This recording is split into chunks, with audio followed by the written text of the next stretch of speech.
میں آپ لوگوں کو ایک واقعہ سنانا چاہتا ہوں۔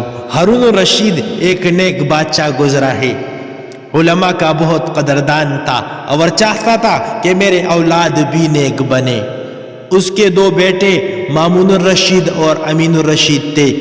اس نے انہیں امام ابو یوسف رحمۃ اللہ علیہ کی خدمت میں بھیجا تاکہ وہ ان کی دینی تعلیم اور تربیت کرے۔ ہارون الرشید ایک مرتبہ مدرسہ میں گیا تو کیا دیکھا کہ اس کا بیٹا اپنے استاد کو وضو کروا رہا تھا، وہ پانی ڈال رہا تھا اور استاد اپنے پاؤں دھو رہے تھے۔ بادشاہ خوش ہونے کی بجائے ناراض ہونے لگا اور امام ابو یوسف رحمۃ اللہ علیہ سے کہنے لگا، حضرت میں نے تو بھیجا تھا کہ آپ میرے بیٹے کو ادب سکھاتے، آپ نے فرمایا بھائی ادب ہی تو سکھایا ہے کہ یہ شہزادہ ہونے کے باوجود میرے پاؤں دھو رہا ہے۔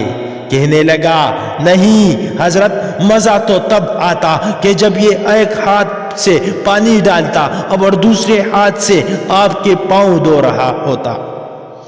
آپ غور کریں اے لوگو، آپ غور کریں کہ وہ خود بادشاہ ہے اور اسے اپنے اولاد کو ادب سکھانے کا اتنا شوق ہے۔